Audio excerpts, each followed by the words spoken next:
this is happiness. I'm actually depressed right now, but that's because I just sold my Prius for $3,500. 40 days after I bought it. I bought it for $5,000. I put about $600 into it, all to drive to Arizona to visit my Nana and come back and try to resell it for more because I thought it was worth more than it is. That's my mistake. I bought out of necessity, and I learned that.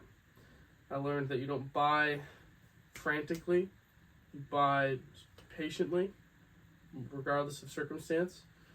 And because of that, it cost me $2,000 to learn that lesson. So I'm very depressed that I lost my money, and very sad, but I paid for that lesson. And that's the reason I'm happy, number one.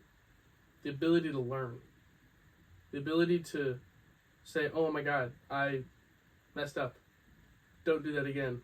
And also just the emotional lessons, like how to deal with things, how to not be greedy, because I was saying no to $4,500 as an offer, and I ended up having to take $3,500 because now I have to leave. So I had to take whatever I could. I'm desperate. So avoid putting myself in situations where I'm desperate. I learned that too. Plenty of things to learn from that. This is also happiness.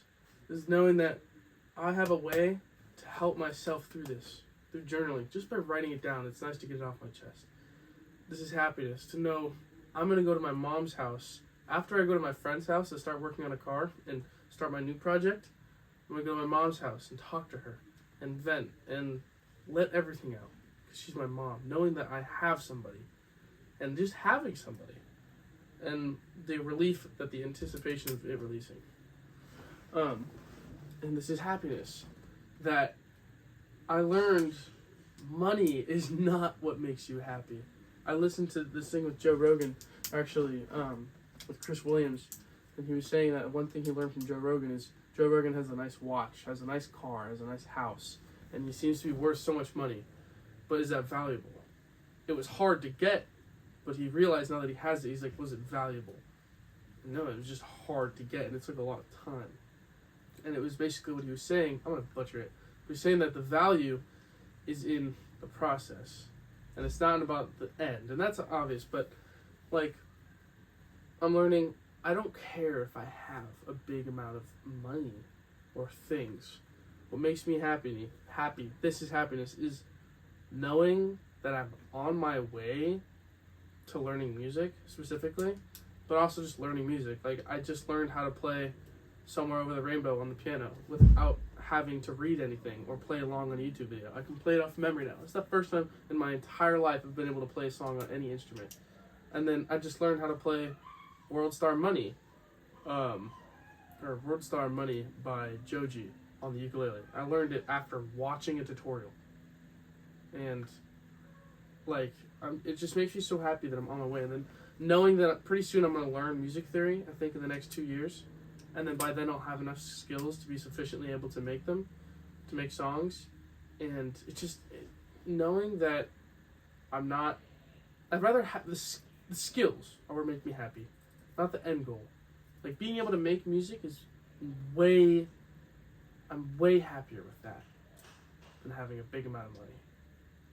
And I'm just, and with drawing. Like, getting better with drawing and self-expression. It's so nice to know that I've spent my time learning a skill where I can be good at something, where off my mind I can just draw something I want to. And being able to draw something well, or play something well. Like, that is what happiness is. So, living a life towards gaining skills to be able to do what you love and just self-express and be able to sit back at the end of the day. Even though I lost $2,000, I'm relieved because I don't care about the money at the end of the day, I think. And it'll take me a whole lifetime to learn that, to really learn that beyond the words. And also, I watched the show Reacher. I finished it. In the last season, they say, Reacher, I think you're the only one who has it figured out, because he was denying $65 million. He's like, I just need a new toothbrush. And if you don't know what I'm talking about, it's a great show, but it's a masculine character. And it's just, he's so detached from societal standards and from money, and he just is there to protect and provide. And he does it very well. And I'm like, I strive to be like that, just a good man. knowing that you're a good man is so much more happy. I'm so much more happy to be a good man, or at least on the way to being a good man, than having status or having anything. So, and because most people are gonna, 99% of people are gonna fail. So we have to all learn how to live with that, or else you're gonna be miserable. So I guess this is the beginning of learning to live with that. Because if you assume you're gonna fail, you have nothing to lose. So I'm gonna assume that I'm gonna fail, but I'm gonna have fun along the way. Because I know where I'm going. I know where I'm supposed to go. As long as I can have fun along the way, and I'm comfortable in my own skin, I'm good.